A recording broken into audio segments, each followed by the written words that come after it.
नमस्कार दोस्तों, स्वागत है आपका आज के मुख्य समाचार में, जिसमें सबसे पहली और बड़ी खबर में आपको बताएंगे कि अब नए इजरायली हेरॉन ड्रोन करेंगे एलएसी पर निगरानी और जल्द तैनात करेगा भारत, जिसके बाद चीन की उड़ जाएगी नींद। दूसरी बड़ी खबर में जिक्र होगा कि चालबाज चीन कोरोना काल में नेपाल सीमा पर सड़कों का बिछा रहा है जाल। और तीसरी बड़ी खबर में जिक्र होगा कि रूस के S-500 मिसाइल सिस्टम के भी सभी टेस्ट हो चुके हैं पूरे।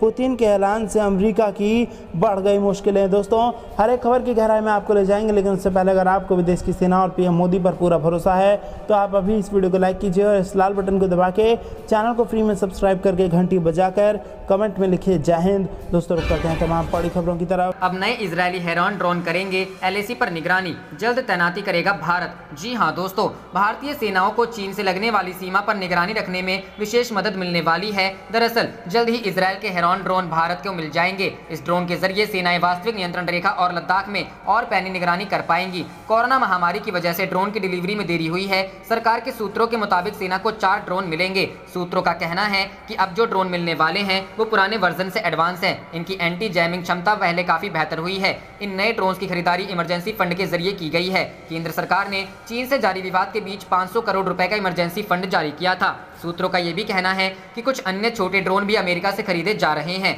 ये ड्रोन बटालियन लेवल पर मुहैया कराए जाएंगे। हाथों से ऑपरेट किए जा सकने वाले इन ड्रोन्स का इस्तेमाल किसी आशंकित जगह की जानकारी जुटाने में किया जा सकेगा। इजरायल एरोस्पेस इंडस्ट्रीज ने निगरानी करने वाले उपकरणों में खास ड्रोन तैयार किए हैं। इन खास एयरक्राफ्ट को आज के आधुनिक युद्ध स्थलों से खुफिया जानकारी हासिल करने में महारत है। हेरॉन या माकात्स एक मीडियम एल्टीट्यूड का यूएवी है। इसे खास तौर पर निगरानी और सर्विलियंस ऑपरेशंस के लिए बनाया गया है। इसे IAI ने अपना माल्टा विभाग में बनाया है। इस सदी के पहले दशक से ही इसकी दुनिया में काफी मांग रही। यह सिस्टम पूरी तरह से स्वचालित है और इसके उड़ान भरने और उतरने के दौरान विपरीत मौसमी हालातों में भी कोई परेशानी नहीं होती है। हेरॉन 30,000 फीट की ऊंचाई तक उड़ सकता है और यह इसे चलाने वालों को युद्ध के मैदान पर रियल टाइम जानकारी उपलब्ध कराता है। यह GPS नेविगेशन सिस्टम के जरिए निगरानी का काम करता है। रुख करते हैं अगली खबर की तरफ। ड्रैगन की चालबाजी, कोरोना काल में नेपाल सीमा पर सड़कों का जाल बिछा रहा चीन। जी हाँ दोस्तों, भारत की तरफ से लिपुलेख तक 2020 में सड़क पहुंच जाने के बाद चीन ने भारत पर निगाह बांधने के लिए नेपाल से सटे क्षेत्र में भी सामरिक दृष्टि से सड़कों का जाल बिछाने का काम तेज कर दिया है। कोरोना काल में पूरी दुनिया जीवन बचाने की जदोजहद में है। वहीं सीमा से जुड़े सूत्रों से मिली जानकारी के अनुसार चीन भारत से सटे नेपाल के तिंकर से करीब 22 किलोमीटर दूर तक अपनी सड़क पहुंचाने के लिए तेजी से काम कर रहा है। भारत के तहसील मुख्यालय धारचूला से 110 किलोमीटर दूर 16,640 फीट पर स्थित लिपुलेख दर्रा भारत चीन के पास सीमा निर्धारण करता है। इसी दर्रे को पार कर चीन में प्रवेश करने का पारंपरिक रास्ता है।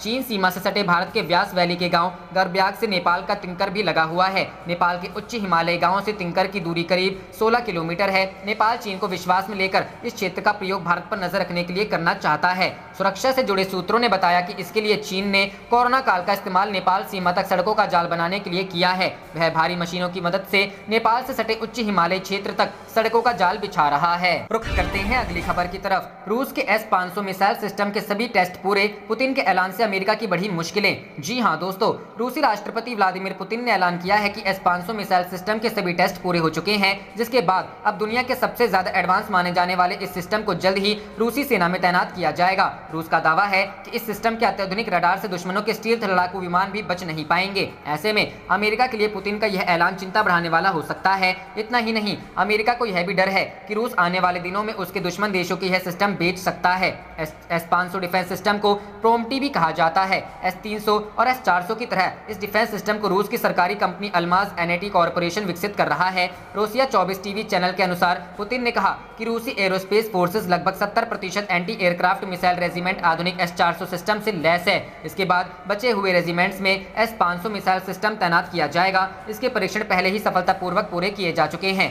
S-500 प्रोम्टी नाम का यह डिफेंस सिस्टम 400 से 600 किलोमीटर की दूरी तक दुश्मनों की मिसाइल और लड़ाकू विमानों को मार गिराने में सक्षम है। व्लादिमीर पुतिन ने रक्षा मंत्रालय और रक्षा उद्योग उद्यमों के साथ एक बैठक में कहा कि रूसी सेना को वैश्विक सैन्य शक्तियों की रणनीति के हिसाब से खुद को तैयार रहना चाहिए। सभी प्रकार के सैनिकों को संतुलित और व्यवस्थित तरीके से विकसित करना चाहिए। उन्होंने कहा कि रूस की सामरिक परमाणु क्षमता में भी काफी विकास हुआ है। जल, थल और नभ से परमाणु हथियारों को दागने में रूस बहुत पहले से सक्षम है। रूसी एरोस्पेस फोर्स के deputy commander in chief lieutenant general Andre UDIN ने दिसंबर 2020 में एक इंटरव्यू में कहा था कि रूस 2021 में दुनिया के सबसे advance S-500 anti aircraft missile system पर अपना काम पूरा कर लेगा। उन्होंने रशिया टुडे बातचीत के दौरान कहा था कि S-500 मोबाइल एयर डिफेंस और एंटी बैलिस्टिक मिसाइल सिस्टम विकसित करने का काम 2021 में पूरा होने वाला है। रूस के हथियारों में अब तक का सबसे उन्नत और आधुनिक तकनीकी पर आधारित एंटी मिसाइल सिस्टम है। पिछले साल ही रूसी उप प्रधानमंत्री यूरी बोरिसोव ने आधुनिक मिसाइल डिफेंस सिस्टम के चरणबद्ध परीक्षण की घोषणा की। रुख करते हैं अगली खबर की तरफ। अमेरिका से फिर से खैरात पाने के लिए पाकिस्तान की नई डील, क्या बलूचिस्तान में एयरबेस देकर करेगा सौदा? जी हां दोस्तों, अमेरिका से मिलने वाली आर्थिक सहायता को फिर से शुरू करने के लिए पाकिस्तान सक्रिय हो गया है।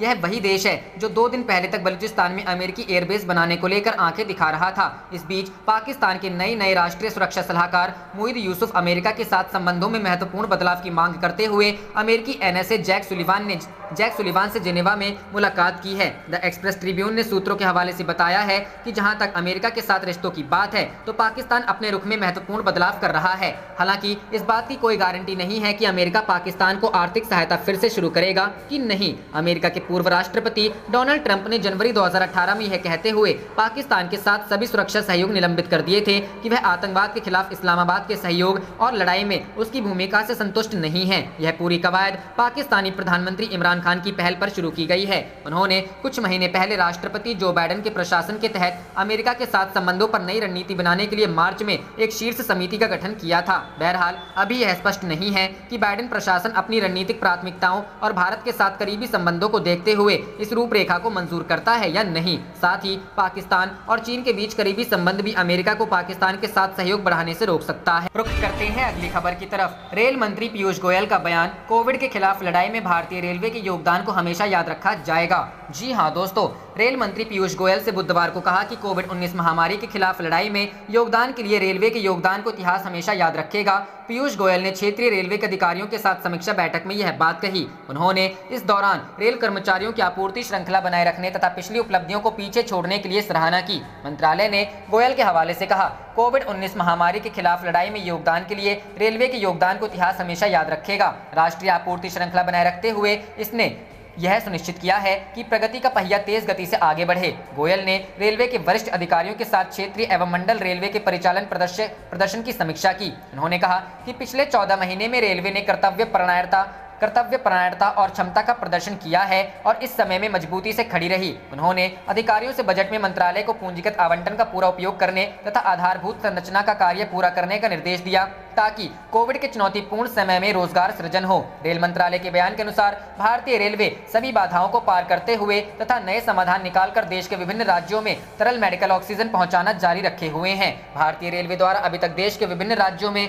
1080 से अधिक टैंकरों में 17,945 टन तरल मेडिकल ऑक्सीजन पहुंचाई गई है। लगभग 272 ऑक्सीजन एक्सप्रेस गाड़ियों ने अब तक अपनी यात्राएं पूरी कर ली हैं। मंत्रालय के अनुसार भारतीय रेल ने कोविड के दौरान असाधारण कार्यकुशलता का प्रदर्शन करते हुए माल ढुलाई में 2 अंकों की वृद्धि दर्ज की है। भारतीय रेलवे के लिए मई 2021 के महीने में माल ढुलाई के आंकड़े आए और लदान के मामले में उच्च गति बनाए हुए हैं। बयान के अनुसार भारतीय रेल ने सामान्य वर्ष 2019-20 की तुलना में माल लदान में 10% की बढ़ोतरी दर्ज की। भारतीय रेलवे ने वित्त वर्ष 2021-22 में 203.88 मिलियन टन का माल लोड किया, जो कि वर्ष 2019-20 की समान अवधि के आंकड़े से 10% अधिक है। मंत्रालय ने कहा कि भारतीय रेल की माल ढुलाई मई 2021 में 92.29 MT रहा, जो मई 2019 से 10% अधिक और मई 2020 से 43% अधिक है। बयान के अनुसार मई 2021 में जिन महत्वपूर्ण सामग्रियों को भेजा गया उनमें 97.06 मिलियन टन कोयला, 27.14 MT लौह अयस्क, 7.89 मिलियन टन खाद्यान्न,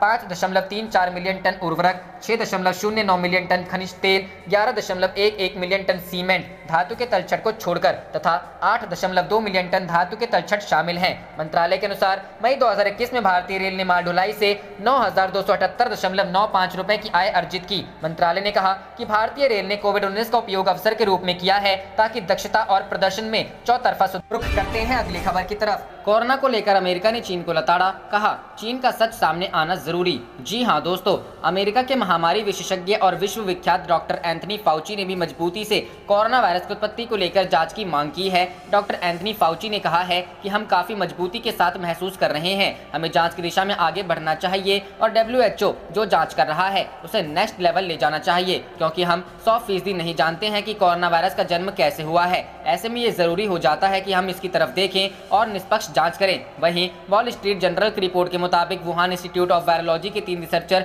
नवंबर 2019 में कोरोना वायरस से संक्रमित हो गए थे और उन्हें अस्पताल में भर्ती कराना पड़ा था। वॉल स्ट्रीट जर्नल ने तमाम सबूतों के आधार पर दावा किया है कि जिस वक्त चीन में कोरोना वायरस की उत्पत्ति हो गई थी और तीनों रिसर्च करने वालों का एक साथ ही अस्पताल में जाना, ये साबित करता है कि वो कोरोना वायरस से संक्रमित थे और चीन ने ही कोरोना वायरस को बनाया है। न सिर्फ बनाया है बल्कि चीन ने ही कोरोना वायरस को दुनिया भर में फैलाया भी है। वॉल स्ट्रीट जर्नल ने यह खुलासा उस वक्त किया है जब WHO की डिसीजन मेकिंग बॉडी फिर से कोविड-19 की जांच को लेकर बैठक करने वाली है, जिसमें जांच के अगले चरण को लेकर फैसला होना है। पिछले 1 महीने के दौरान विश्व के कई टॉप साइंटिस्ट ने संभावना जताई है कि कोरोना वायरस जिस तरह से अपना रूप बदल रहा है उससे नहीं लगता है कि ये एक प्राकृतिक वायरस है, क्योंकि प्राकृतिक वायरस अलग अलग मौसम में एक समान नहीं रह सकता है और विश्व के सभी देशों में एक समान विध्वंस नहीं मचा सकता है। दुनिया के कई टॉप मोस्ट साइंटिस्ट का मानना है कि इस वायरस को प्रयोगशाला में बनाया गया है। वहीं व्हाइट हाउस के सीनियर एडवाइजर एंडी स्लाविट ने कहा कि हम चीन से पारदर्शिता की उम्मीद करते हैं, हम चाहते हैं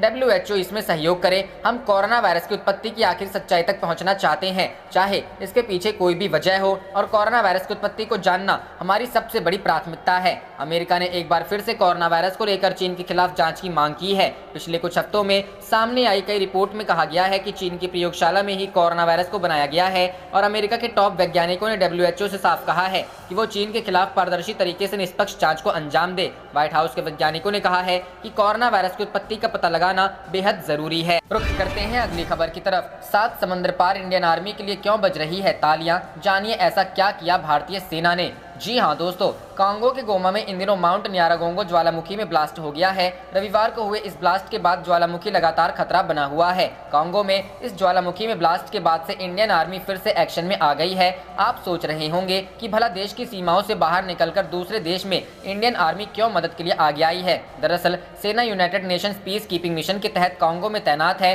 इस वजह से ही वो इस समय राहत और बचाव कार्यों में लगी हुई है। सेना तुरंत पहुंची मदद को। इंडियन आर्मी की तरफ से रविवार को इस बाबत एक बयान जारी कर बताया गया कि सेना गोमा में न केवल आम नागरिकों बल्कि UN अधिकारियों की मदद के लिए भी आगे आई है। साथ ही बचाव कार्य के दौरान संपत्ति की सुरक्षा का जिम्मा भी इसने संभाला हुआ है। माउंट न्यारागोंगो अफ्रीकी क्षेत्र में आने वाला सबसे खतरनाक ज्वालामुखी है। ब्लास्ट के बाद जैसे ही लावा बहना शुरू हुआ तो यहाँ पर बसे नागरिकों के बीच दहशत फैल गई। ज्यादातर लावा रवांड की तरफ बह गया, लेकिन एक छोटी सी लहर गोमा की तरफ आ गई। जिस तरह से सेना तुरंत एक्शन में आई और लोगों के बीच पहुंची, उसके बाद से यहाँ पर हर कोई इंडियन आर्मी की तारीफ कर रहा है। भारत योगदान करने वाला सबसे बड़ा देश। UN के आंतरिक सुरक्षा सिस्टम के मुताबिक इवैक्यूएशन की जरूरत नहीं थी, लेकिन इसके बाद अलग अलग देशों के सैन्य दलों से अलर्ट रहने के लिए कहा गया था। UN की तरफ से उन देशों के सैन्य दलों से भी कहा गया था जो कि अपने एविएशन विंग के साथ मौजूद थे। सेना की तरफ से बताया गया कि इंडियन ब्रिगेड हेडक्वार्टर्स की तरफ से कैंप की 70% क्षमता को हिम्बी कंपनी में सुरक्षा के लिए भेज दिया गया। भारत मोनुस्को में योगदान करने वाला सबसे बड़ा देश है। इसका हेडक्वार्टर गोमा के पूर्व में है और बॉर्डर पॉइंट रवांडा है। ब्रिगेड हेडक्वार्टर गोमा एयरफील्ड के ठीक सामने है। हर बार तबाही लाया है ज्वालामुखी। माउंट न्यारागोंगो गोमा में सिर्फ 6 मील दूर है और गोमा की आबादी करीब 1.5 मिलियन यानी 15 लाख है। जिस समय ज्वालामुखी फटा, पूरा आसमान धुएं से भर गया था। कई गांवों की सड़कों पर लावा बह रहा था और कई बिल्डिंग इस लावे की चपेट में आ गई और पूरी तरह से जल गई। 25 मई तक इस हादसे में 15 लोगों की मौत हो चुकी थी। यह ज्वालामुखी बहुत खतरनाक ज्वालामुखी है। सन 1977 और फिर 2002 में जब यह धक्का तो तबाही आ गई थी। साल 1977 में इससे बहे लावा ने करीब 2000 लोगों की जान ले ली थी। इसी तरह से 2002 में 1,20,000 लोग बेघर हो गए तो करीब 250 लोगों की जान चली गई। ज्वालामुखी ब्लास्ट से डरे विशेषज्ञ। जो मौतें उनकी वजह कार्बन डाइऑक्साइड की वजह से दम घुटना, जलना और लावा की वजह से गैस स्टेशन में हुआ ब्लास्ट शामिल था। जब यह ज्वालामुखी धधकता है तब तक विशेषज्ञ डरने लगते हैं। बेनॉइट सेमेट्स जो बेल्जियम स्थित सेंट्रल अफ्रीका के रॉयल म्यूजियम में बतौर जियो हार्ट्स एक्सपर्ट्स तैनात हैं, उनके बयान से डर का पता लगता है। उन्होंने बताया, ये अफ्रीका का सबसे खतरनाक ज्वालामुखी है और अब हम भी सबसे सहमे हैं, हम सभी सहमे। रुख करते हैं अगली खबर की तरफ। बड़ा हादसा, समुद्र में जापान और रूस के जहाज आपस में टकराए, कम से कम 3 लोगों की मौत। जी हां दोस्तों, जापान के होकाइडो द्वीप में ओखोत्स्क सागर में बुधवार को बड़ा हादसा हुआ है। जापान का केकड़ा और मछली पकड़ने वाला जहाज समुद्र में रूस की एक कार्गो शिप से टकरा गया। यह टक्कर इतनी भीषण थी कि जापानी जहाज पलट गया। हादसे में अभी तक 3 लोगों की मौत हो चुकी है। जापानी सरकार के प्रवक्ता कात्सुनोबु काटो ने बताया कि हादसे में रूसी कार्गो शिप ने सभी 5 क्रू सदस्यों को बचा लिया था, लेकिन मोबेसु तट पर पहुंचने के बाद इनमें से 3 की मौत हो गई। जापान के सरकारी मीडिया NHK ने जापानी जहाज की पहचान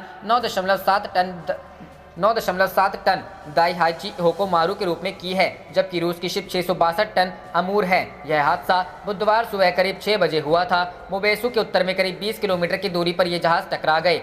कोहरा बना हादसे की वजह। अमूर साकलिन से मंगलवार को रवाना हुआ था और केकड़े लेकर जापानी बंदरगाह पर लौट रहा था। रूस की काउंसिल जनरल सरगेई मारिन ने एक इंटरव्यू में कहा कि घटना की जांच शुरू कर दी गई है। मारिन ने कहा, रूसी शिप अब मोम्बेसु के तट की ओर बढ़ रहा है और इस जहाज के क्रू सदस्य पूरी तरह से सुरक्षित हैं। माना जा रहा है कि घने कोहरे की वजह से जहाज आपस में टकरा गए। मरने वालों में 64 वर्षीय चीफ इंजीनियर और डेक पर काम करने वाले अन्य लोग थे। इनकी उम्र 37 और 39 साल थी। एक अन्य कर्मचारी के काफी चोट आई है, हालांकि जहाज के कैप्टन सुरक्षित हैं। रूसी जहाज ने मारी टक्कर। इसी हादसे में बाल बाल बचने वाले अन्य नावों पर सवार लोगों ने स्थानीय प्रशासन को बताया है कि वे समुद्र में केकड़े पकड़ने गए थे। इसी दौरान रूस में विशाल जहाज ने नाव को एक साइड से टक्कर मार दी। इस वजह से जापानी जहाज पलट गया। जापान कोस्ट गार्ड दोनों जहाजों के क्रू सदस्यों से पूछताछ कर रहा है। बताया जा रहा है कि जिस समय यह घटना हुई उस समय समुद्र पूरी तरह से शांत था। रूसी बॉर्डर गार्ड का कहना है यह जहाज अक्सर यहाँ से गुजरता रहता है, लेकिन कभी इस तरह का हादसा नहीं हुआ। कोहरे की वजह से दिखाई न देना इसकी बड़ी वजह हो सकती है। जापानी शिप में 23 लोग मौजूद थे और सभी सुरक्षित हैं। रुख करते हैं अगली खबर की तरफ। अमेरिका को नहीं करने देंगे अपनी जमीन का इस्तेमाल, ना ही होगी ड्रोन हमले की इजाजत। जी हां दोस्तों, पाकिस्तान के विदेश मंत्री शाह महमूद कुरैशी ने कड़े शब्दों में कहा है कि उनका देश ना तो अमेरिकी सेना को मिलिट्री बेस बनाने की इजाजत देगा और ना ही पाकिस्तान में कहीं भी ड्रोन अटैक करने की इजाजत देगा। उनका ये बयान ऐसे समय में आया है जब अमेरिका की तरफ से ये कहा जा रहा है कि वो भविष्य में अफगानिस्तान को आतंकी संगठनों के खतरे से बचाने के लिए अपनी जगह कहीं बना सकता है या नहीं। हालांकि अमेरिकी अधिकारी ने इसकी जानकारी देते हुए पाकिस्तान का नाम नहीं लिया है, ना ही उन्होंने मीडिया में आई अटकलों पर कोई जवाब दिया है। आपको बता दें कि अफगानिस्तान की सीमाएं 4 अलग अलग देशों से मिलती हैं। इनमें Pakistan, Iran, Uzbekistan, Turkmenistan, Tajikistan शामिल है। इसमें भी अफगानिस्तान की सीमा अधिकतर पाकिस्तान से करीब 2600 किलोमीटर, फिर ईरान से, फिर तुर्कमेनिस्तान और तजाकिस्तान से मिलती है। ईरान से अमेरिका का तनाव काफी समय से बरकरार है। यही वजह है कि अमेरिका यहाँ पर अपना बेस बनाने के बारे में सोच नहीं सकता है। वहीं पाकिस्तान पहले से ही अमेरिकी सेना को अफगानिस्तान के लिए अपनी जमीन का इस्तेमाल करने की इजाजत देता रहा है। अफगानिस्तान में नावों की सप्लाई भी पाकिस्तान के ही रास्ते होती रही है, इसलिए भी पाकिस्तान अमेरिका के लिए सही जगह भी है। पाकिस्तान की तरफ से आए बयान से पहले मीडिया में इस तरह की खबरें आई थी जिसमें अमेरिका के हवाले से कहा गया था कि पाकिस्तान ने उन्हें अपने यहाँ पर मिलिट्री बेस बनाने और अपने एयर स्पेस का इस्तेमाल करने की इजाजत दे दी है। साथ ही ये भी कहा गया था कि पाकिस्तान अमेरिकी सेना को मदद भी प्रदान करेगा। पाकिस्तान के विदेश मंत्री का बयान आने से पहले मंगलवार को विदेश मंत्रालय के प्रवक्ता ने इस बारे में ट्वीट कर जानकारी दी थी और मीडिया में चल रही अटकलों को विराम देने की कोशिश की थी। विदेश मंत्रालय के प्रवक्ता की तरफ से पाकिस्तान में अमेरिकी सेना का बेस जैसी खबरों का खंडन करते हुए इनको अर्थहीन और झूठा करार दिया गया था। आपको बता दें कि अमेरिका ये ऐलान कर चुका है कि न्यूयॉर्क हमले की बरसी से पहले वो अफगानिस्तान से अपनी सेना को वापस ले लेगा। हालांकि अमेरिकी सीनेटर इसको लेकर चिंतित हैं कि अमेरिका के वहां से आने के बाद अलकायदा और ISIS, जो कि अब लगभग खत्म हो चुका है, दोबारा उभर सकते हैं। यही वजह है कि अमेरिका चाहता है कि वापसी के बाद भी उसके पास अफगानिस्तान में जरूरत पड़ने पर सतान में और आने का सही और सुरक्षित रास्ता तैयार रहे। आपको यहाँ पर यह भी बताना जरूरी होगा कि पिछले एक सप्ताह के दौरान ही अफगानिस्तान के पूर्व और मौजूदा राष्ट्रपतियों ने अपने देश की बदहाली के लिए पाकिस्तान को ही दोषी ठहराया है। राष्ट्रपति अशरफ गनी ने अपने एक इंटरव्यू में जहाँ ये कहा था कि तालिबान का पाकिस्तान की सरकार और सेना के साथ मजबूत गठजोड़ है और सेना ही इस आतंकी संगठन के लिए आतंकी तैयार करने में मदद करती है, वहीं पूर्व राष्ट्रपति हामिद करजई ने कहा था कि पाकिस्तान चाहता है कि अफगानिस्तान भारत से सभी संबंध तोड़ दे। उनका यह भी आरोप था कि पाकिस्तान तालिबान के जरिए उनके देश में रणनीतिक और राजनीतिक बढ़त बढ़त बनाना चाहता। रुख करते हैं अगली खबर की तरफ। इजराइल और सऊदी अरब में बढ़ी तकरार, फ्लाइट को नहीं दी उड़ान भरने की इजाजत, एयर स्पेस किया बंद। जी हां दोस्तों, इजराइल और फिलिस्तीन विवाद अभी शांत भी नहीं हुआ है कि इजराइल और सऊदी अरब आमने सामने आ गए हैं। सऊदी अरब ने मंगलवार को अचानक इजरायली फ्लाइटों के लिए अपना एयर स्पेस बंद कर दिया है। हालांकि सऊदी अरब ने इजरायली विमानों के लिए एयर स्पेस बंद करने के पीछे अभी तक कोई वजह नहीं बताई है, लेकिन रिपोर्ट है कि दुबई इंटरनेशनल एयरपोर्ट के लिए रवाना होने से पहले गुरियन हवाई अड्डे पर इजरायली विमान को 5 घंटे तक सऊदी अरब से इजाजत लेने के लिए इंतजार करना पड़ा। रिपोर्ट के मुताबिक इजराइल से सऊदी अरब के लिए फ्लाइट स्थानीय समय के मुताबिक सुबह 9 बजे उड़ान भरने वाली थी, लेकिन सऊदी अरब ने अपने हवाई स्पेस में आने के लिए इजरायली फ्लाइट को परमिट देने से इनकार कर दिया। हालांकि बाद में अल इजराइल की फ्लाइट मंगलवार दोपहर 1 बजे सऊदी अरब से इजाजत मिलने के बाद उड़ान भरी। वहीं सऊदी अरब ने इजरायली फ्लाइट को परमिट देने से क्यों इनकार किया, इसकी वजह अभी तक सामने नहीं आ पाई है। रिपोर्ट के मुताबिक नवंबर में सऊदी अरब ने कहा था कि वो इजरायली विमानों को अपना एयर स्पेस इस्तेमाल करने की इजाजत देगा, लेकिन मंगलवार को इजरायली की राजधानी तेल अवीव से दुबई की पहली उड़ान भरने के बाद सऊदी अरब ने इजरायल के लिए अपना एयर स्पेस बंद कर दिया है। सऊदी अरब द्वारा अचानक लिया गया ये फैसला इजरायल के लिए बड़े झटके से कम नहीं है। रिपोर्ट के मुताबिक अगर सऊदी अरब अपना एयर स्पेस इजरायल के लिए नहीं खोलता है तो फिर इजरायल से संयुक्त अरब अमीरात जाने में एक फ्लाइट को 3 की बजाय 8 घंटे लगेंगे। ब्लूमबर्ग की रिपोर्ट के मुताबिक इजरायल एयरलाइंस की प्रवक्ता ने एक टेक्स्ट मैसेज में कहा कि इजरायली विदेश मंत्रालय एयर स्पेस बंद करने की अचानक घटना को देख रहा है। इससे पहले इजरायल की चैनल 13 ने अपनी रिपोर्ट में कहा था कि सऊदी अरब ने इजरायल की फ्लाइट्स के लिए अपना एयर स्पेस बंद करने का। आप देख रहे थे आपका अपना चैनल जय हिंद जय भारत।